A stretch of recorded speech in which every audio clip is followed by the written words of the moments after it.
bonsoir frères et sœurs, disciples de notre Seigneur et Sauveur Jésus-Christ de Nazareth. Bienvenue dans notre émission La Voix du Conseiller, un moment que nous passons devant le trône de la grâce béni de Dieu Elohim, et nous appelons ce moment le culte d'adoration devant les grands trônes bénis de Dieu Elohim.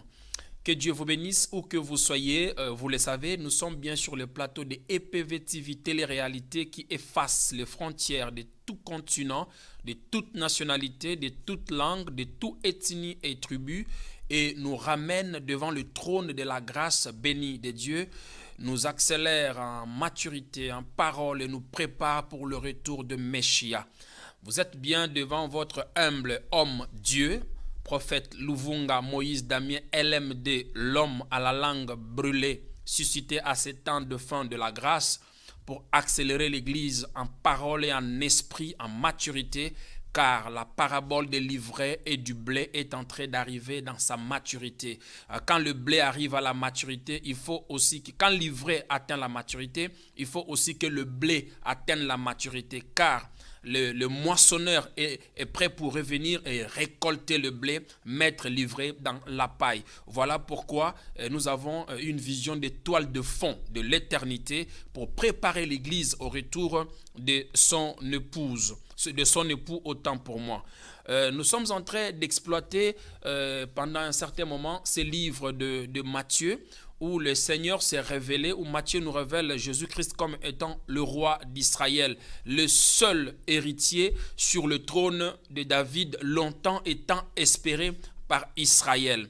Donc, nous avons expliqué que c'est dans le livre de Matthieu aussi qu'on nous révèle la généalogie de Christ. Quand vous lisez le chapitre 1, là où Christ répond aux insultes d'Israélites qu'on lui a taxé comme étant le fils des bâtards. Il a expliqué aussi sa généalogie de 14 générations depuis Abraham jusqu'à David, de David jusqu'à la déportation, et de la déportation à Babylone, de la déportation jusqu'à l'arrivée de Christ. Nous avons souligné que Matthieu était aussi percepteur des impôts, c'est-à-dire que sa profession, il était percepteur des impôts, de formation et de profession. Et lorsque le Seigneur l'a appelé, il a abandonné cette profession pour s'attacher aussi à plein temps au Seigneur Jésus-Christ.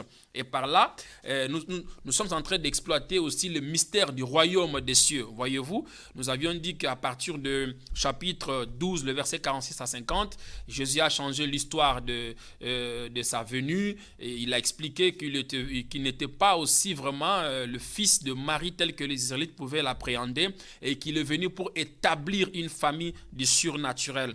Alors là, il a donné cette parabole concernant le royaume des cieux que nous avons étudié la semaine passée. Et de là, il a expliqué aussi que le royaume des cieux, c'est sa demeure. Voyez-vous, nous avons dit les cieux, c'était pour ne pas citer le nom de Dieu, parce que en ce temps-là, la loi battait son plein en Israël. Daniel chapitre 4, le verset 25 à 26 nous a révélé ça aussi clairement, que celui qui domine sur toute royauté de la terre, celui-là se trouve dans le cieux, voyez-vous, et celui-là réside dans les cieux. Et nous avons parlé sur les deux aspects du royaume des cieux. Nous avons parlé sur l'aspect extérieur et sur l'aspect intérieur. Nous voulons mettre dans le bain un frère qui vient de se connecter avec nous, une sœur qui vient de se connecter avec nous, mais aussi une famille qui vient de se connecter à nous. Et toi aussi qui es là, prends les liens, entre dans les groupes, partage les liens, évangélise avec nous.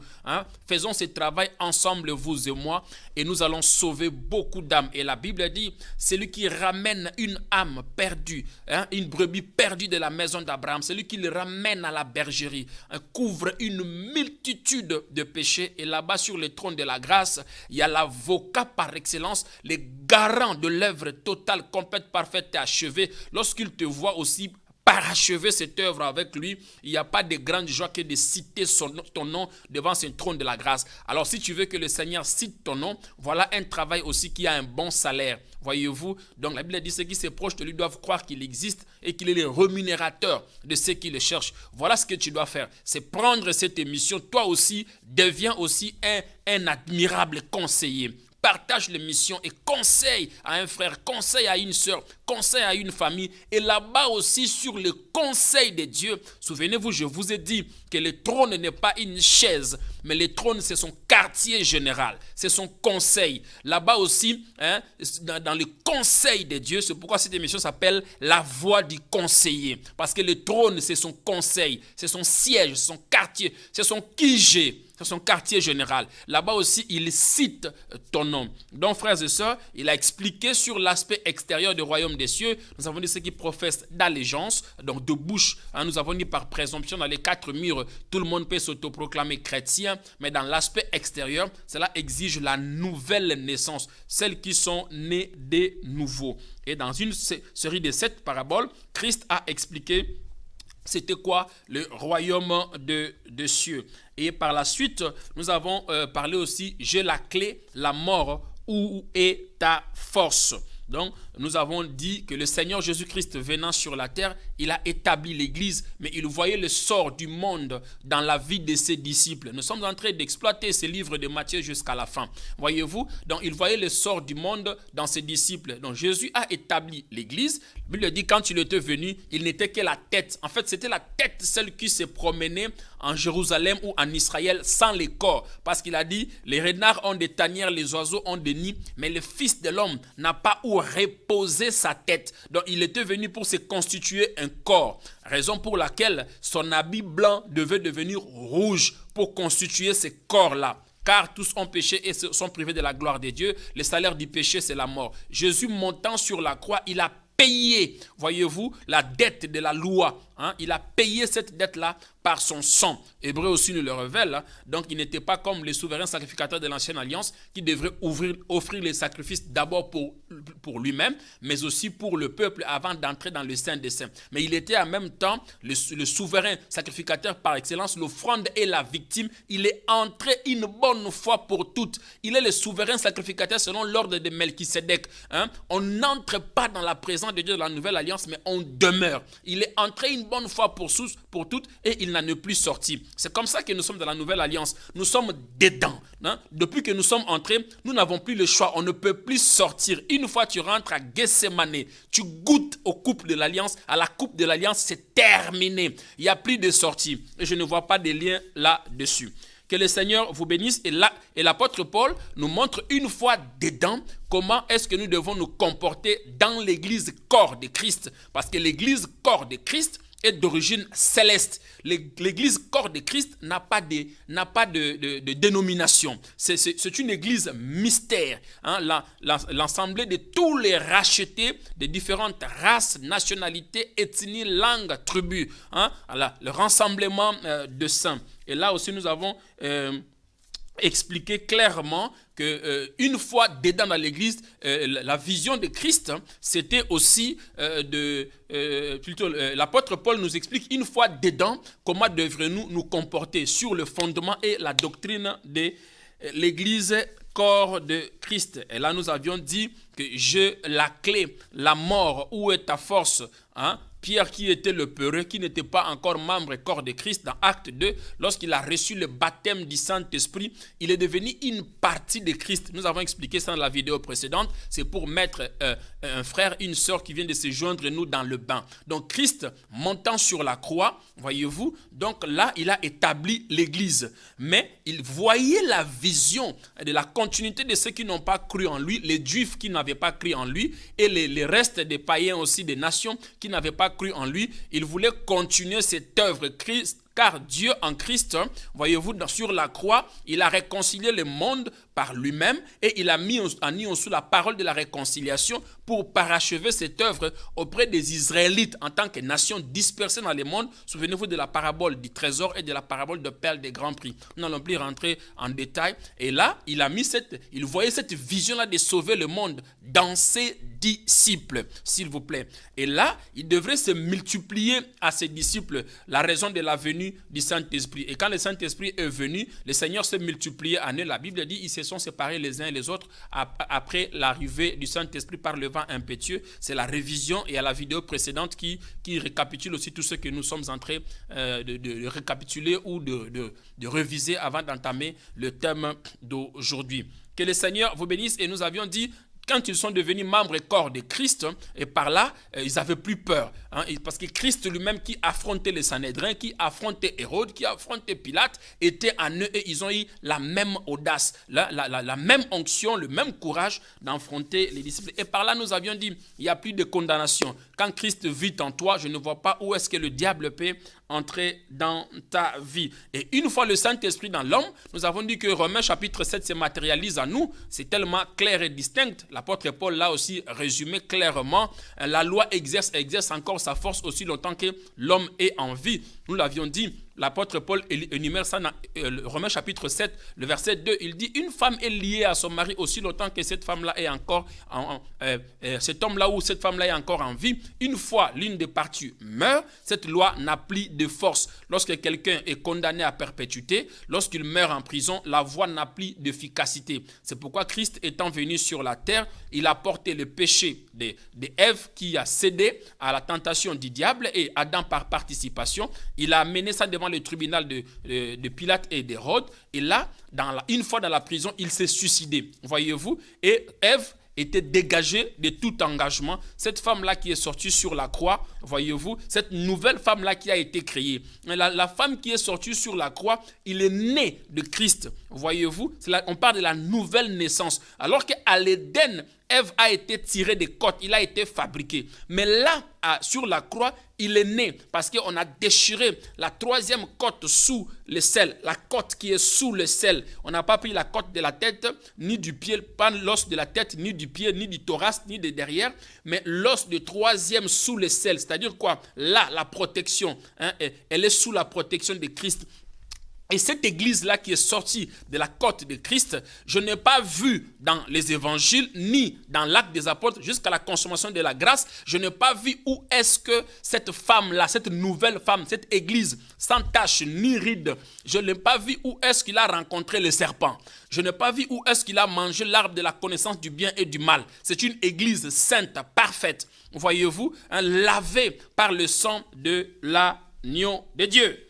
Que le Seigneur vous bénisse. Et par là, nous voyons clairement aussi, l'apôtre Paul pouvait dire aussi aux Romains que vous êtes dégagés de tout engagement, de toute condamnation. Et là, il crie il saute dans son cri de triomphe, il dit, il n'y a point de condamnation pour tous ceux qui sont en Christ, car la loi de l'esprit et de vie nous a rachetés de la loi du péché et de la mort. Il dit, l'ordonnance qui nous condamnait, il a effacé, voyez-vous. Donc, il a accompli l'ancienne alliance et il a établi la nouvelle alliance. Il y a eu changement de constitution, s'il vous plaît. Il y a eu changement de président, changement de constitution, changement de règlement d'ordre intérieur, changement de statut. Il ne s'agit plus de table de Moïse, il ne s'agit plus de commandement et de la loi, parce que le commandement est différent aussi de la loi. Ça se trouvait dans le coffre de l'alliance, dans le Saint de Saints. Et le Seigneur rencontrait Israël sur le propitiatoire, là où il y avait les archanges, les chérubins. Voyez-vous, maintenant, il ne s'agit plus de temple visible, mais du temple invisible, incarné dans l'homme. Voyez-vous, donc par là, il n'y a plus de condamnation pour tous ceux qui sont en Christ. Pourquoi? Parce que ceux qu'il a appelés, il les a connus d'avance. Voyez-vous, ceux qu'il a connus d'avance, il les a appelés. Et quand on t'appelle, il faut répondre à l'appel pour être justifié. Et ceux qu'il a justifiés, il les a rendus aussi glorieux. Et nous avions dit, la glorification, nous ne l'avons pas encore dans notre corps physique, mais nous avons la certitude intérieure par le Saint-Esprit que nous sommes sauvés. Voyez-vous, et par là, nous avons expliqué également que le trône, le royaume est différent de l'église. Voyez-vous, l'église, tout ce qui est dans l'église se trouve dans le royaume. Mais tout ce qui est dans le royaume ne se trouve pas forcément dans l'église. Alors, c'est pour cette raison-là aussi, le Seigneur va conclure par les paraboles du filet. Voyez-vous, nous avons parlé de ça dans la séance passée et il dit clairement que le royaume des cieux est semblable aussi à un pêcheur qui est sorti pour jeter du filet dans la mer. Lorsqu'il a jeté du filet, il a ramassé de bons poissons et de mauvais poissons. Et assis, il sélectionne. Il sélectionne le poisson, il prend le bon, il met de l'autre côté et le mauvais, il met de l'autre côté. Donc là, nous avons expliqué clairement que c'est les anges. Voyez-vous, le pêcheur qui est sorti, ce n'est pas Christ, c'est les anges. C'est l'archange qui sonnera les derniers sons de la trompette pour ramasser sur la terre les élus de Dieu. Voyez-vous, le bon poisson signifie les Israélites en tant que nation est dispersée dans le monde, ceux qui vont croire à ce temps où nous sommes ici, pendant que l'évangile est en train d'être proclamé selon l'ordre de la grande mission de Matthieu 28, pendant que l'évangile est en train de se proclamer sur la surface de la planète à une grande échelle aussi, que du jamais vu, jamais aussi la parole de Dieu a été prêchée à une telle vitesse. Voyez-vous, donc les NTIC aussi a favorisé la prédication rapide et à une vitesse de son et de lumière de la parole de Dieu. Ça fait partie de l'accomplissement de prophéties. Voyez-vous, et par là il dit, il prendra le bon, ce ne serait pas encore la fin de fin. Voyez-vous, c'est une période avant le millénium. Voyez-vous, avant le millénium, ce ne serait pas encore la fin de fin. Là, quand il viendra pour enlever l'église corps de Christ, lorsqu'il va l'enlever, l'église corps de Christ, et là maintenant, ceux qui n'ont pas cru en lui resteront sur la terre pendant une période de 1000 ans avant qu'il vienne établir la nouvelle terre. Voyez-vous, nous l'avions dit que l'église n'est pas le royaume et tout ce qui est dans l'église se trouve dans les royaumes, mais tout ce qui est dans les royaumes ne se trouve pas dans l'église. Parce que le royaume, c'est un mystère. Il faut y accéder. Voyez-vous, il faut y accéder. Il y a des choses qui sont là-bas qui ne sont pas encore à l'église. Que Dieu vous bénisse. Alors, le Seigneur, lorsqu'il a fini, nous entrons dans le thème d'aujourd'hui, le mystère de la main de Dieu. Nous parlons aujourd'hui le mystère de la main de Dieu. La main de Dieu a agi. La main de Dieu a touché quelqu'un. La main de Dieu a délivré. La main de Dieu a fait ceci. La main de Dieu a fait cela. La main de Dieu a fait cela. Voyez-vous, donc nous allons voir aujourd'hui le mystère de la main de Dieu. Quand le Seigneur a fini, après avoir achevé le discours de parabole, le Seigneur va quitter le lac de Galilée pour retourner à Nazareth. Donc il était en Galilée lorsqu'il ouvrait sur le mystère du royaume, et lorsqu'il a fini d'achever ce mystère du royaume à ses disciples, il quitte maintenant Galilée pour retourner dans son village natal, à Nazareth. Voyez-vous, lorsqu'il enseignait, il rentre dans la synagogue et il commence à enseigner. Les gens étaient étonnés de la grande sagesse et de l'intelligence qui sortait de lui et le miracle qui accompagnait ces enseignements au point où il est devenu un scandale pour les Juifs. S'il vous plaît, pourquoi il était devenu un scandale pour les Juifs? Parce que ces personnes-là, vous savez, s'il y a une raison aussi valable qui a occasionné la mort de Jésus-Christ, c'était parce qu'il s'autoproclamait fils de Dieu. Frères et sœurs, c'est très important. Il faut garder, c'est pourquoi l'apôtre Paul dit, il faut avoir le casque du salut, le sceau de l'identité céleste. Voyez-vous, citoyen du ciel, mais pèlerin sur la terre à destination de la terre promise, à destination du paradis. Voyez-vous, et lorsqu'il a fini le discours en Galilée, il est retourné en Nazareth, dans son pays, dans son village natal, et il est rentré dans la synagogue. Il continue à ouvrir le mystère sur le royaume des cieux. Et là, les gens étaient étonnés, épatés. Voyez-vous, ils étaient étonnés, épatés par la grande connaissance, la grande sagesse qu'il animait aussi, au point où il est devenu un scandale. Lorsqu'il a fini le discours sur le royaume des cieux, il a demandé aux disciples, « Avez-vous bien compris ce que je vous ai dit ?» Voyez-vous, donc le bon maître tire des choses bonnes dans son bon trésor. Les disciples ont dit, oui maître, nous l'avons compris. Moi, ça m'a rendu un peu jaloux. J'ai dit, waouh, ils ont compris le mystère du royaume des cieux. Donc les disciples devraient devenir les canaux de bénédiction et non les canaux de rivalité. Parce que Christ les a dit, avez-vous bien compris le mystère du royaume? Avez-vous bien maîtrisé le mystère de ces 7 paraboles? Donc moi je suis venu pour que vous puissiez connaître les richesses qui se trouvaient dans l'ancienne alliance, mais je suis venu pour établir aussi la nouvelle. voyez-vous, des révélations nouvelles. Donc vous devez lutter, battre pour le royaume de Dieu. Vous devez enseigner, transmettre ces connaissances. C'est ce que ça signifie. Lorsqu'il dit, vous avez compris, ils ont dit oui. Cela signifie qu'ils doivent être des canaux de bénédiction. Ils ont été formés pour enseigner sur le royaume des cieux, pour préparer les autres à accéder à ce royaume des cieux. Et quand il a fini ce discours-là, il a pris ses disciples, ils sont descendus, ils ont quitté Galilée, ils sont allés à Nazareth, ils rentrent dans la synagogue. Là, je me suis dit, cet homme-là passait toute sa vie à enseigner. S'il vous plaît, il passait toute sa vie à parler de son Père et de lui. C'est ça un disciple de Jésus. C'est ça un homme de Dieu. C'est ça un chrétien. Tu ne peux pas passer toute une journée sans parler de Christ. Voyez-vous, sans parler de Christ, sans communiquer avec lui et sans parler de lui aussi à une autre personne. C'est impossible. C'est la raison d'être. Voyez-vous, et là, il est devenu une occasion de chute pour ses frères. Et la Bible dit, là aussi, il n'a pas opéré assez de miracles à cause de cette incrédulité. Parce qu'il se disait, ce n'est pas le fils de charpentier, ce monsieur, ce petit n'est pas né au milieu de nous ici. Jacques, Jude, Joseph, Simon, ne sont-ils pas tous ses frères? Comment aussi il peut s'autoproclamer Dieu? Et là aussi, il n'a pas opéré beaucoup de miracles. Alors, trop de familiarité engendre le mépris. Voyez-vous, il y a 3 catégories de personnes qui passent à côté de la grâce d'un homme oint. Voyez-vous, écoutez-moi très bien. Il y a 3 catégories de personnes qui passent à côté de la grâce d'un homme Dieu, d'un homme oint, d'un homme serviteur. Parce que ce ne sont pas les mêmes choses. Un homme Dieu n'est pas un homme serviteur. Un homme serviteur n'est pas un homme oint. C'est 3 catégories d'onction dans le sacerdoce. Homme Dieu, c'est quelqu'un qui est né avec. Voyez-vous, Élie de Tishbite, on ne connaît pas son origine. Moïse, personne ne l'a introduisé. Voyez-vous, donc homme Dieu, il est né. Joseph errant ça et là, lorsqu'il est parti rencontrer ses frères dans la citerne, un homme lui a apparu sur le chemin. On ne nous a pas donné la généalogie de cet homme-là. Voyez-vous, homme Dieu. Voyez-vous, et nous avons le homme oint. Un homme oint, lui, il doit être sur le pied d'une autre personne qui doit lui introniser. Voyez-vous, qui doit le succéder. Homme serviteur, il est suscité dans les circonstances. Le corbeau qui est parti nourrir Élie au torrent de Kérit, il était serviteur.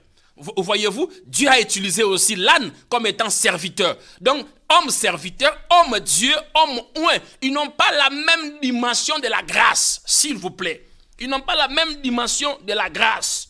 Donc, la renommée est répandue et là, il n'a pas opéré aussi assez de miracles. Dès que nous arrivons, je l'ai dit, il y a 3 catégories de personnes qui peuvent passer à côté de la grâce d'un homme oint, d'un homme Dieu et d'un homme serviteur. La première des personnes, c'est la femme d'un homme Dieu, d'un homme oint, d'un homme serviteur. Cette personne-là peut passer à côté de la grâce de cet homme-là qui vit à ses côtés. Pourquoi? Parce qu'ils vont s'habituer. De la même manière avec le pharisien et les scribes. Ils ont dit, mais ce n'est pas Marie, sa mère, Joseph n'est pas aussi le charpentier, son père, Jude, Joseph, Simon, ne sont-ils pas tous ses frères? D'où lui vient toute cette audace-là?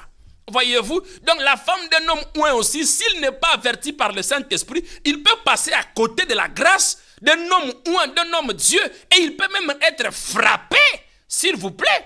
Parce que cette femme-là n'est pas comme toute autre femme. Il bénéficie de la grâce onctionnelle de cet homme surnaturel. Il y a aussi les enfants d'un homme oint, les enfants d'Élie. Voyez-vous, ils se sont construits une fourchette à 3 dents. Et ils ne regardaient pas. Ils branchaient comme ça, ils prenaient des morceaux et ils bouffaient. Jusqu'au point où ils sont allés très loin dans l'abomination. Ils sont passés à côté de la grâce de leur père. Les enfants biologiques et spirituels. Parce que les enfants d'un homme oint, les enfants d'un homme Dieu, les enfants d'un homme serviteur, ces enfants-là, ils ont l'ADN. S'il vous plaît, il faut que l'évangile affecte. Et si l'évangile ne les affecte pas, ils deviennent des dangers pour l'œuvre de Dieu et pour même l'appel de leur père. Parce qu'à cause de leurs enfants, Élie aussi est mort dans le poteau. Et l'enfant, et la femme d'un de ses fils a engendré Ichabod. Voyez-vous, la gloire est bannie. Voyez-vous, donc par là, il y a ces 3 catégories. Et puis l'entourage de cet homme Dieu, de cet homme serviteur. Voyez-vous, trop de familiarité engendre le mépris. Voyez-vous, ils ont manqué la grâce. Parce qu'ils l'ont traité comme étant le fils de Marie, comme quelqu'un d'habituel. Voyez-vous, comme quelqu'un d'habituel. Et ils sont passés. Et l'entourage des hommes de Dieu. Des fois, ceux qui sont aussi proches d'un homme appelé, d'un homme Dieu, d'un homme serviteur, des fois, ils deviennent même plus incrédules que ceux qui sont loin de cet homme-là. Voyez-vous, des fois, l'éclat de la gloire peuvent même le frapper. Des fois, il devient très incrédule, voir les choses aussi extraordinaires qui se passent avec cet homme oint, cet homme Dieu. Voyez-vous, cet homme serviteur. Voyez-vous, il y a son entourage, 3 catégories. Et eux aussi, ils sont passés à côté de la grâce parce qu'ils l'ont traité comme étant aussi un de leurs. Ils pensaient que c'était un homme physique, alors que c'est un homme qui a le surnaturel. C'était un homme, un esprit incarné.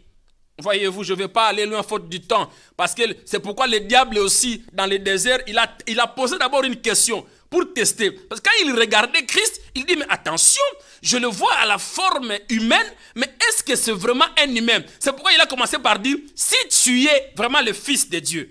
Il dit, si tu es. Non, il avait des doutes. Il dit, lui, tel que je le connais là-bas, il n'a pas cette forme-là, rescantarabo. Il dit, il n'a pas cette forme-là. Tel que je le connais, parce que moi je viens de là-bas, il n'a pas cette forme-là. Ça, c'est quelle forme qu'il prend encore ici sur la terre? Je vais tester.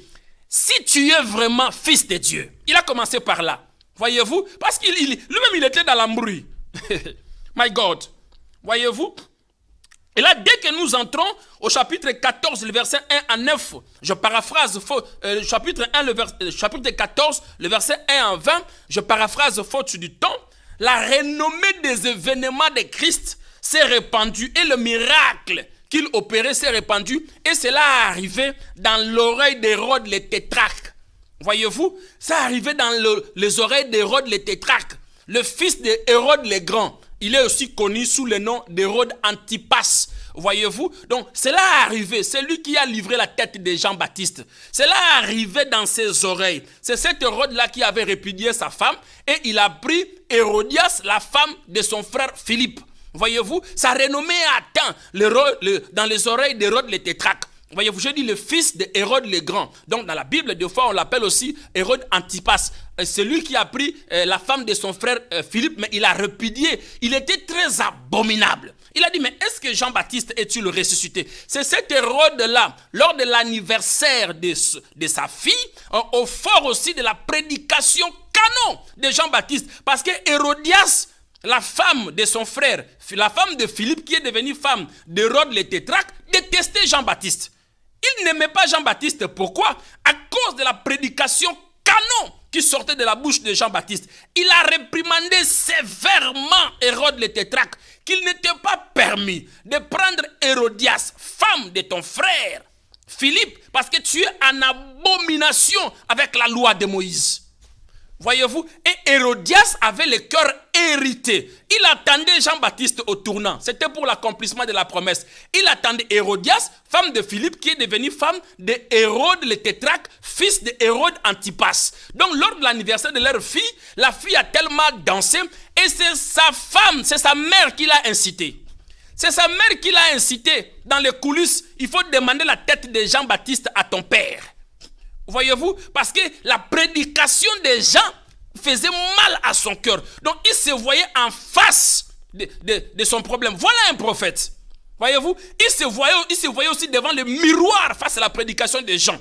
Jean les a claqué ça sur le visage. Il a dit, il n'était pas permis, malgré qu'il était roi, il n'était pas permis. Où sont ces personnes-là aujourd'hui qui doivent avoir un message canon, comme celui de Jean-Baptiste? Un message canon de ramener le cœur de fils vers le Père et du Père vers le Fils. Le cœur de fils vers le Père apostolique. Et Hérodias, son cœur. Hérodias, la femme d'Hérode le tétrarque, qui était la femme de Philippe, frère d'Hérode le tétrarque, leur père étant l'Hérode Antipas. Lors de la fête, maintenant, il a dit, demande la tête de Jean-Baptiste. Il a tellement dansé jusqu'à ce que le cœur du roi était content. Oh my God, si la fille d'Hérodias peut danser jusqu'à ce que le cœur d'Hérode, le tétrarque, doit être content, dans l'extase, dans la joie aussi charnelle, qui n'est pas physique, dans la joie charnelle. Et Hérode le tétrarque, étant un roi sur la terre, jure par le serment à sa fille, demande-moi tout ce que tu veux, je te le donne sur le plateau. Sa mère l'incite, il dit, il faut que ces personnes-là partent, parce que moi je suis en abomination ici. Voyez, il faut qu'il parte. La conscience du mal est sur ma tête tant que Jean-Baptiste est vivant. Si les rois de la terre peuvent jurer et ne pas retourner sur leur serment à cause de la danse de leur fille, à combien plus forte raison une princesse, un prince du royaume de Dieu peut adorer son Dieu? À combien plus forte raison, si c'est le princesse rachetée par le sang de l'agneau adore son Dieu, imagine que Dieu doit jurer sur son trône en ton nom, de te donner ce qu'il veut. C'est pourquoi aussi, il a dit à Abraham, lorsqu'il a levé le couteau, il a dit à Abraham, je le jure par moi-même, comme il n'a pas de supérieur. Et il a accompli la promesse, nous sommes là. Voyez-vous? Et lorsqu'il a livré la tête de Jean-Baptiste, quand Jésus a appris la mort, les disciples de Jean-Baptiste sont allés aussi voir Jésus-Christ. J'ai aimé l'attitude des disciples de Jean-Baptiste. Voyez-vous, lorsqu'ils ont appris que la tête de leur maître Jean-Baptiste a été livrée sur le plateau à la fille d'Hérode, ils sont allés voir Jésus. Alors qu'ils avaient le plein droit aussi d'aller voir d'autres recours, d'autres tribunaux, mais ils sont allés sur le pied de Jésus. C'est l'attitude que nous devons aussi avoir. Quand Jésus a appris cela, il a quitté maintenant Galilée, voyez-vous, et il est allé de l'autre côté de la bord du lac. Du bord du lac. Il a quitté là où il était. Ce n'est pas parce qu'il fouillait, mais il faisait toutes choses selon la directive de son père. Des fois aussi, dans la foi spirituelle, ce n'est pas tout combat on affronte. Voyez-vous, là Jésus, en se reculant, mais il a gagné la victoire. Parce que ce n'était pas encore son temps. La victoire aussi, c'est obéir aux directives du Saint-Esprit. Ce n'est pas seulement aller au combat, obéir aux directives du Saint-Esprit. Il a quitté de ce côté-là. Et il faut comprendre que pendant ce temps-là, les disciples, dans Matthieu chapitre 6, le verset 30, ils s'étaient revenus de la mission, voyez-vous, et ils ont rencontré le Seigneur. Par là, ils ont fait 15 heures de marche et de travail. Il serait aussi normal par là que les disciples puissent avoir aussi besoin de se reposer et de se retirer. Alors pendant ce temps-là, la foule a eu faim. Nous entrons dans la multiplication de pain. La foule a eu faim et Jésus va prendre les 5 pains et les 2 poissons. Il va nourrir la foule. Lorsque la foule a été nourrie et mangée, ils ont repris. Alors, lorsqu'ils ont repris, au verset 22 et 31, Jésus ordonne à ses disciples de monter dans la barque et de se rendre de l'autre côté du lac de Galilée. Lorsqu'on parle de lac de Galilée, on parle de lac de Tibériade, c'est le même lac de Galilée. Parce que Tibériade, c'est la capitale de Galilée. Donc, c'est le même lac. Donc, Jésus va leur dire de prendre la barque et de passer de l'autre côté, voyez-vous, pour aller continuer l'évangile l'évangile du royaume des cieux. Alors, lorsqu'ils sont rentrés dans la barque, c'est là où nous entrons dans notre thème d'aujourd'hui, la main invisible de Dieu. Donc, après avoir livré la tête de Jean-Baptiste, Jésus se déplace, il nourrit la foule avec 5 pains et 2 poissons qu'il a multipliés après avoir rendu grâce. Il a dit à ses disciples de prendre la barque, maintenant de passer de l'autre côté du Jourdain. Voyez-vous, Jésus a pris la barque. S'il vous plaît, il a pris la barque. C'était le moyen utilisé. Il avait la capacité de prendre les disciples et de disparaître, réapparaître de l'autre côté de bord de rive. Mais il a pris la barque. C'était le moyen qu'il a utilisé à ce temps-là. S'il vous plaît, c'est comme aujourd'hui. Le NTIC est aussi le moyen de transmettre l'information. Ce n'est pas tout ce qui passe sur les réseaux sociaux qui sont de faux. S'il vous plaît. Parce qu'on attend aussi les gens dire, parce qu'à ce temps-là, Jésus a pris la barque. C'était le moyen qui lui permettait de transmettre l'évangile. Voyez-vous? Et lorsqu'il a pris la barque, la Bible dit, il s'est retiré de ses disciples. Et il alla prier. Voyez-vous? Donc, c'était vers le coucher du soleil. C'était vers le soir. Alors, selon Exode chapitre 12, le verset 6, pour les Israélites, il y a 2 soirs. Il y a le début de l'après-midi et il y a le coucher du soleil. Et la Bible dit, vers la 4e heure, c'est-à-dire vers 6h et vers 3h et 6h du matin, le vent soufflait à contre-courant de la barque. Je pèse mes mots. La Bible dit vers la 4e heure. Je dis vers le soir pour les Israélites, selon Exode chapitre 12, le verset 6, il y a 2 soirs pour les Israélites. Il y a le début de l'après-midi et il y a le coucher du soleil. Et la Bible dit vers le coucher du soleil. Donc le soir. Voyez-vous, à la 4e heure, vers 3h et 6h du matin. Et les gens nous ont dit qu'il faut se lever à ces heures-là pour voir des démons. Je parle de la main de Dieu, s'il vous plaît. La main invisible de Dieu. Dans les ministères de combat, dans les ministères de puissance, dans les ministères de guérison, on a délimité même les heures de prière. S'il vous plaît, on a délimité les heures de prière. Je répète encore, le temple a été conçu pour une seule but, une seule mission. Un seul but et une seule mission. L'adoration, 24 heures sur 24. Et là, à la 4e heure, selon l'horloge juive, à l'époque, c'était vers 3h et 6h du matin. La Bible dit les disciples étant dans la barque. Le problème, qui est dans la barque? Ceux qui étaient dans la barque étaient des disciples, s'il vous plaît. C'était les disciples. Il n'y a pas eu un non-disciple là-bas. Il n'y a pas eu un pharisien, s'il vous plaît. Il n'y a pas eu un sadducéen. Ceux qui étaient dans la barque, à la base d'abord, c'était des disciples de Christ qui étaient dans la barque. Qui a choisi la barque? Christ. Et lorsqu'ils sont rentrés dans la mer, Jésus s'est retiré. La Bible dit qu'il priait. Il intercédait pour les disciples. Pendant qu'ils étaient dans la barque. Et vers 3h et 6h du matin, à la 4e heure, la Bible dit la vague a soufflé à contre-courant. Donc la vague venait à la rencontre des disciples. Voyez-vous, la vague venait à la rencontre des disciples. Et Jésus, la Bible dit, Jésus a vu cette vague-là, là où il était. Pendant qu'il priait pour les disciples devraient assister à une autre pédagogie du surnaturel.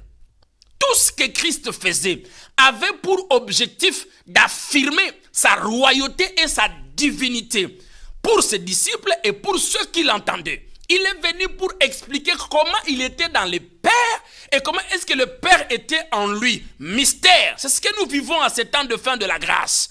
L'accomplissement. Et je pèse mes mots, là, Jésus n'était pas encore dans les cœurs des disciples. Je vous dis, dans les évangiles, il y a Christ, sa naissance, il y a Christ avant la résurrection et il y a Christ après la résurrection. Là, Jésus n'est pas encore dans leur cœur. Ce n'est pas encore après la résurrection. C'est avant la résurrection. Les disciples sont dans la barque, mais ils n'ont pas Christ en eux. Mais ils sont ses disciples. My God, my God. Tu peux être disciple dans l'église, sous le pied d'un homme de Dieu. Est-ce que as-tu Christ? Tu es avant la résurrection ou bien tu es après la résurrection? My God, homme de Dieu, écoutez-moi. Homme serviteur, homme Dieu, écoutez-moi. Lorsque tu tiens l'évangile, les enseignements de Christ, es-tu avant la résurrection ou bien es-tu après la résurrection? La croix de Jésus-Christ, rescantarabo, la croix de Jésus-Christ est la frontière entre l'ancien et la nouvelle alliance. La croix de Jésus est la frontière entre l'ancienne alliance et la nouvelle alliance. Et là, les disciples n'avaient pas encore Christ dans leur cœur. Tu es dans une église locale. Ça peut être une barque de Christ. Voyez-vous, tu es dans une barque, s'il vous plaît. Et il y a un homme qui est devant, un homme Dieu, un homme serviteur. Voyez-vous, Christ est en lui. C'est même Christ-là qui est en lui, c'est le même qui doit être en toi. Mystère. Voyez-vous, mystère. Et Jésus n'était pas encore dans leur cœur. Mais Jésus était avec eux, mais pas dans la barque. Il n'était pas dans la barque. Et quand la vague a soufflé, tout à fait naturel, ils avaient les enseignements de Christ, mais ils n'avaient pas Christ lui-même en eux. C'est pourquoi ils ont paniqué. Voyez-vous, et la vague a soufflé. En réalité, c'est Christ lui-même qui a occasionné cela. Il les apprenait de mystères. Il s'est retiré, il intercédait pour eux. Mais ils ne savaient pas que Christ intercédait pour eux parce qu'on les cherchait, on ne le voyait pas. Voyez-vous, on les cherchait, on ne le voyait pas. Mais il était en train d'intercéder pour ses disciples. Il les a envoyés dans la mer. C'est lui-même qui a soufflé la mer à ses disciples. C'est lui-même qui a soufflé la mer. Et il a envoyé le vague à contre-courant. Les bateaux venaient comme ça et le vague venait à leur rencontre. Au fort de la détresse et de la crainte de mourir, les disciples ont crié, nous périssons. Voyez-vous? Et c'est ce qui nous arrive. C'est ce qui nous arrive des fois. Étant disciples de Christ, quand la vague souffle, quand la tempête souffle, quand le deuil frappe à la porte, quand des problèmes frappent à la porte, il faut se poser des questions. Es-tu disciple avec Christ ou disciple sans Christ? My God, tu es dans quelle barque? De quoi es-tu nourri dans cette barque? Voyez-vous? Et qui conduit cette barque? Il y a des gens qui sont dans la barque, qui sont des disciples sans Christ, parce que là, ils n'avaient pas Christ d'abord. Mais ils avaient ses enseignements. Ils se nourrissaient. Il y a des églises où les enseignements sont enseignés, mais ces enseignements-là ne font pas des gens des disciples qui ont Christ en eux. Parce qu'ils ont crié, nous périssons, parce que la tempête a soufflé. Tous ceux qui suivent les prophètes, qui suivent les pasteurs, qui suivent les délivreurs, qui suivent des évangélistes, qui suivent des docteurs, qui suivent des pasteurs, derrière leurs problèmes sociaux, des tempêtes souffrent dans leur vie, des problèmes souffrent dans leur vie. Il faut d'abord connaître, es-tu disciple et es-tu dans quelle barque? Dans quelle barque es-tu? Est-ce que la barque que tu es, dans la barque où tu te trouves, est-elle la barque de Christ? Est-ce que cette église-là appartient réellement à Christ? Parce que c'est Christ qui a choisi la barque. Et il a mis ses disciples dedans. Il les a envoyés dans la mer. Et nous avons vu sur le trône de la grâce, Apocalypse chapitre 4, la Bible dit là, il y a la mer de cristal. Sur cette mer de cristal-là, il y a un arbre qu'on appelle l'arbre de vie. Rescantarabo. Il y a ce qu'on appelle l'arbre de vie. Voyez-vous, l'arbre de vie est implanté dans la mer de cristal. La mer de cristal signifie les agitations de ce monde. Il est possible, en tant que disciple ayant Christ en soi, d'être stable dans un monde aussi tournant. Dans un monde aussi tournant. Dans un monde aussi tournant. Il est possible parce que l'arbre de vie est stable sur la mer de cristal. Malgré les tonnerres qui résonnent sur le trône de la grâce, malgré l'arc-en-ciel, malgré la voix des tonnerres et des éclairs, l'arbre de vie est stable. S'il vous plaît. Et David nous le révèle parce que David n'est pas seulement Makinuma Daouida. David, c'est le prophète qui a révélé Christ. David nous dit, il produit son fruit à sa saison. Et ce feuillage ne frétille point. Voyez-vous? Es-tu dans quelle barque? Et lorsque la vague a soufflé, les disciples ont paniqué. Dans la panique, ils ont oublié que le maître est avec eux. Voyez-vous, dans cette panique-là, ils ont crié au Seigneur. Et c'est comme ça. Quand le problème terrible commence à se passer autour de nous, des histoires terribles commencent à se produire, nous courons derrière des prophètes, nous courons derrière des pasteurs, nous courons derrière, au lieu de courir devant Christ, de crier à Christ. Lorsque tu as Christ, tu vas crier à Christ. Voyez-vous, et ces personnes-là ont tellement bien compris que les gens que nous enseignons sont des ignorants. Ils vous enseignent comme si nous étions encore au temps où Christ n'est pas encore mort et ressuscité. C'est comme ça qu'on nous enseigne. Là, je précise, nous sommes au temps où Jésus n'est pas encore monté sur la croix. Il n'est pas encore monté sur la croix. Et il voit un homme venir sur les eaux. Il voit un homme marcher sur les eaux. Au milieu vers 3h et 6h du matin. Pendant qu'il fait encore noir. Voyez-vous, et il y a des fois où nous traversons dans des périodes où nous voyons comme si tout semble être complètement noir dans la vie. Jésus a appris ses disciples toutes ces choses-là, s'il vous plaît. Il y a des moments où tu vois tout semble être noir. Tu ne trouves pas le bout du tunnel. Est-ce le diable? Est-ce le démon? Parce que la Bible dit Jésus intercédait pour eux. Et il a vu le vent. Il a vu comment le vent soufflait sur les bateaux. Il a bien vu ça. Et il vient dans cette obscurité. Il y a un homme qui vient dans cette obscurité. Parce qu'il n'a pas abandonné ses disciples à leur sort. Mais il les a amenés à l'expérience du surnaturel. À une pédagogie du surnaturel. Tel qu'il a amené Marthe. Parce qu'il était dans la maison à Béthanie. Il y avait Marthe, Marie et Lazare. Voyez-vous, Marie était assise sur le pied. Il écoutait l'évangile. Lazare était son ami. Tu ne peux pas être ami de Christ et ne pas être affecté de l'évangile. Mais Marthe, qui veut dire servante, elle était agitative. Christ a dit, celle-là, il faut que je quitte cette dimension, je la mène dans une autre dimension du surnaturel.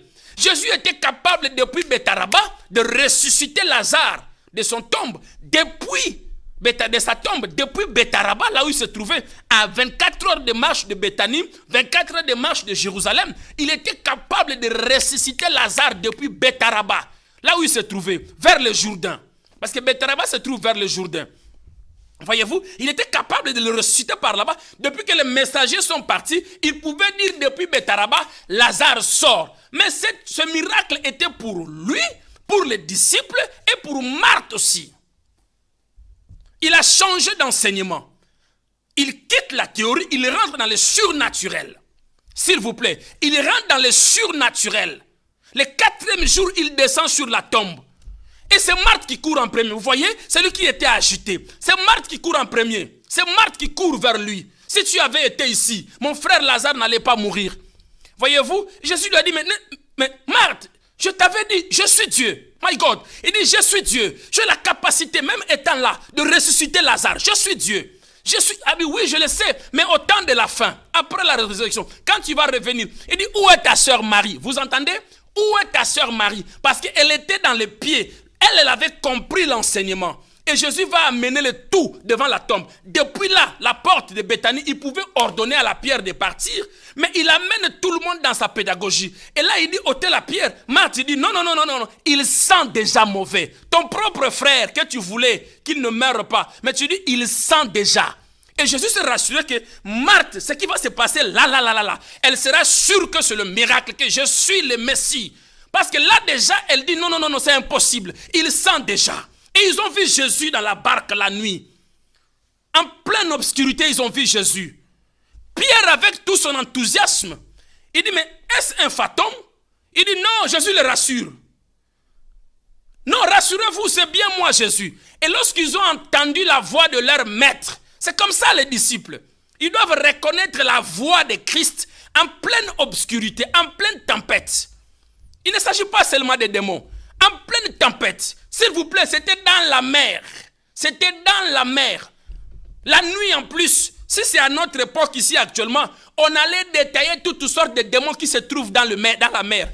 Les démons des baleines, les démons des sirènes, on allait détailler toutes sortes d'esprits. C'était au beau milieu de la mer. Ils ont vu Christ venir. Et il dit, rassurez-vous, c'est bien moi.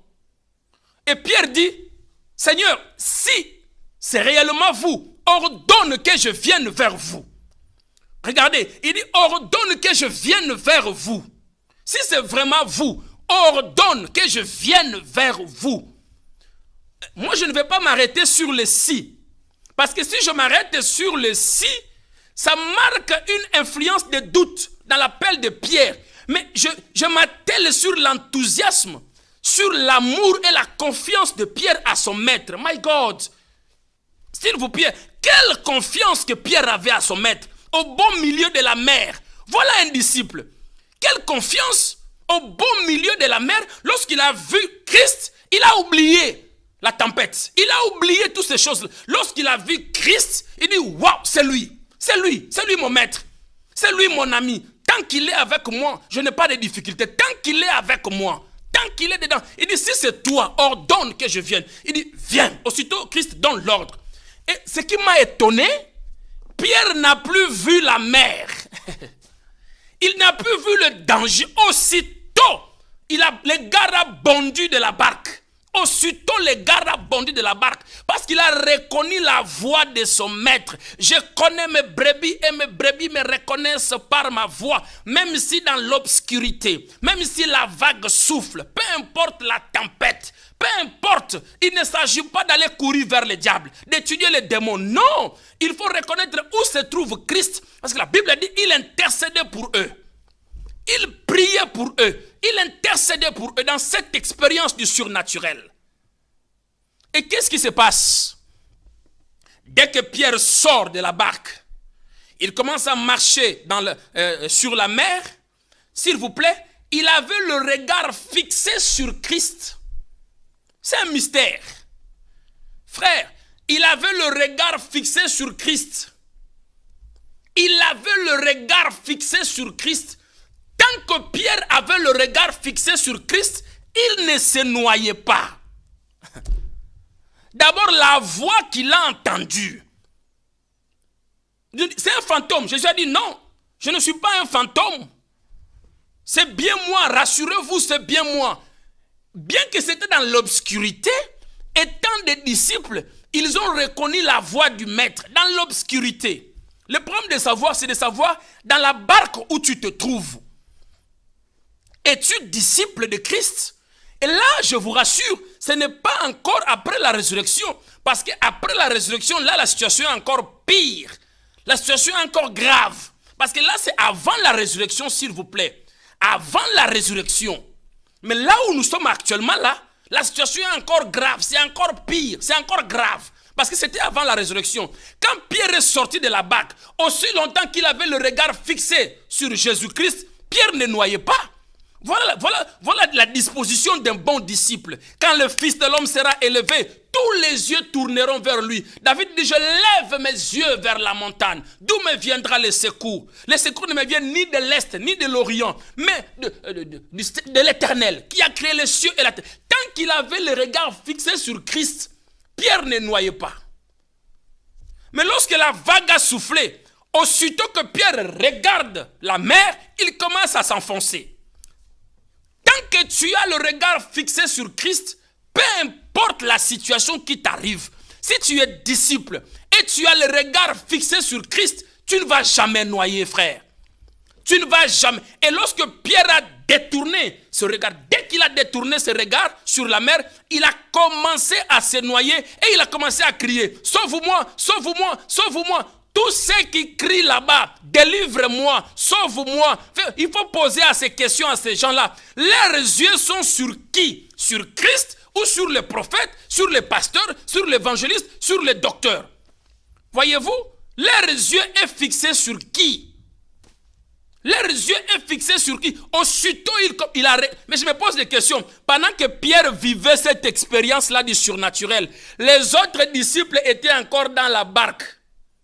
Quel était leur sort? Parce que Pierre était dans une expérience avec Christ.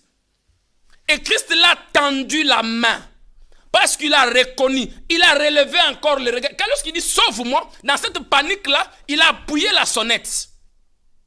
Il a appuyé la sonnette dans cette panique. Et Christ l'a tendu la main. Cette main-là est encore dans l'actualité. Cette main-là est encore visible. Cette main-là invisible est encore dans l'actualité. Après, que nous dit les Écritures? Laisse-moi lire la Bible. Hébreux chapitre 12, le verset 2. Ayant le regard fixé sur Jésus, qui suscite la foi et l'amène à la perfection en échange de la joie qui lui a été réservée. Il a souffert à la croix, méprise l'ignominie et s'est assis à la droite du trône de Dieu, l'avocat par excellence. Voyez-vous? Voyez-vous? Et après la résurrection, Christ est monté. Quand Pierre a crié, sauve-moi, je suis en train de me noyer, parce qu'il a changé ses regards. Il a commencé à regarder. Tant que tu regardes ta situation, tu vas courir derrière les hommes. Tu vas courir derrière les hommes. Mais quand tu as le regard fixé vers Christ, il a la solution. Pourquoi? Parce qu'il y a un travail qui a été accompli sur la croix de Golgotha. Voyez-vous? Il a accepté la honte la plus supérieure. Le mépris, l'ignominie, la honte la plus supérieure. Il a porté tous ces fardeaux-là. Et il a mené ça sur la croix. Maintenant, il nous dit, nous devons avoir le regard fixé vers lui. Lorsqu'on a le regard fixé vers lui, sur l'œuvre totale, parfaite, complète, achevée sur la croix, la main sort du ciel. My God! La main sort du ciel. Lorsqu'on a le regard fixé sur l'œuvre totale, parfaite et complète, achevée sur la croix, la main sort du ciel, s'il vous plaît. Cette main qui a été tendue à Pierre, cette main invisible est dans l'actualité. Pire encore, cette main-là est montée sur la croix, a reçu la marque du témoignage. C'est pourquoi il est assis à la droite du trône de la grâce. Pourquoi il est à la droite? Parce que le jugement final n'est pas encore venu. C'est pourquoi il est encore à la droite. Mais celui qui est à la droite est aussi le même que celui qui est sur le trône. Parce que le jugement final n'est pas encore venu. Lorsqu'il va descendre la nouvelle terre, la nouvelle Jérusalem, La Bible dit, on n'aura plus besoin de la lumière de ce monde. C'est l'éclat de sa gloire qui éclairera le monde. Lorsque tu as le regard fixé. Maintenant, le pire, c'est quoi? Jésus est monté sur la croix. Il est allé dans les zones inférieures de la terre. Parce que le premier jour, il était dans la tombe. Mais le deuxième jour, il est allé dans les zones inférieures de la terre. Il est remonté au ciel. Il a laissé les 4 pièces extérieures et la tunique sans couture de l'intérieur au pied de la croix. Il est monté au ciel. Il a présenté la robe rouge et on lui a remis une nouvelle robe blanche qu'il est descendu avec. Voyez-vous, hein? Le corps glorieux. Dans sa nature aussi, dans sa grande splendeur. Le Saint-Esprit qui est venu. C'est la nouvelle robe que nous avons. Cette nouvelle robe-là veut dire quoi? Christ en nous. Jean les a vus sur le parvis. Voyez-vous, Christ en nous. Maintenant, il est dedans. Christ est à moi. Maintenant, la vague souffle. Dois-je encore paniquer? Ou bien je dois regarder ce qu'il a accompli sur la croix et quels sont mes bénéfices dans l'œuvre qu'il a accomplie sur la croix. Et lorsque je me souviens de l'œuvre de la croix, cette main-là est encore disponible. Cette main-là est encore disponible, s'il vous plaît. La main-là invisible est encore la main qu'il a tendue à Pierre. Tant que Pierre avait le regard fixé sur lui, tant que tu as le regard fixé sur Christ, la main invisible, peu importe, je suis venu ici pour révolutionner ta foi. Je suis venu pour révolutionner les enseignements de Christ interprétés par le Saint-Esprit. Je suis venu pour révolutionner ta foi. Tu as quelqu'un à toi. Ta condition est encore pire. Et quand Jésus a mis son pied dans la barque, la Bible dit que la tempête s'est apaisée. Rescantarabo. La tempête s'est apaisée. Dès qu'il a mis son pied dans la barque, quand Christ est dans une église locale, il s'identifie. La tempête s'apaise. Rebos contorabo. La Bible dit la tempête s'apaisait. Lorsqu'il a mis son pied dans la barque, comment vous dans votre église, Christ est dedans. La tempête ne s'apaise jamais. Le problème ne s'apaise jamais. Les liens ne s'apaisent jamais. La délivrance ne s'apaise jamais. Quand Christ n'était pas dans la barque, il y avait le vent qui soufflait. Mais aussitôt il a mis son pied dans la barque, la tempête s'est apaisée. Pourquoi? Parce que le maître des cieux et de la terre. C'est pourquoi lorsqu'il est sorti de la tombe, le mystère est que le corps de Christ dans le tombeau n'a pas pourri. Son corps n'a pas connu la pourriture. Je vous parlerai de mystère des 2 résurrections. Lazare aussi était dans la tombe. Christ aussi. Le témoignage des 2 tombeaux. Nous parlerons de ces choses-là. Le témoignage des 2 tombeaux. 2 miracles. Les 2 corps sont rentrés. Mais les 2 corps n'ont pas subi les mêmes choses dans le tombeau. L'autre corps a pourri, mais l'autre corps n'a pas pourri. Lorsqu'il est sorti de la tombe, il a montré, il s'est révélé aux disciples. Voyez-vous que c'est terminé. C'est bien moi. Lorsqu'il a mis le pied dans la barque, la tempête s'est apaisée. Avez-vous Christ réellement? Avez-vous Jésus-Christ dans cette barque? Est-ce que Christ est réellement dans cette église où vous devez délivrer les gens du 1er au 31, de janvier à décembre? Christ est réellement dans cette barque. S'il vous plaît. Et la barque avec Christ dans la nouvelle alliance, c'est le temple. Lui, il est dedans. La tempête n'a pas de choix. La tempête n'a pas de choix. La maladie n'a pas de choix. Les esprits mauvais n'ont pas de choix. Ils doivent obéir à la voix du Créateur. Lorsqu'il a mis le pied dans la barque, la tempête s'est apaisée. Mais je suis étonné, quelqu'un qui a la Bible à main, il faut qu'il identifie l'audience qui est en face de lui. Je suis en face des disciples qui ont Christ ou des disciples qui n'ont pas Christ. Il saute fort pour dire aux disciples qui ont déjà le Saint-Esprit en eux que vous êtes liés. S'il vous plaît, vous avez des démons en vous. Christ est dans la barque où il ne... Parce que lorsqu'il est rentré, la tempête a obéi. Ces esprits-là ont des oreilles. Ils comprennent la voix de leur Créateur. Ils comprennent la voix de leur maître autant pour moi. De leur maître autant pour moi. Voyez-vous?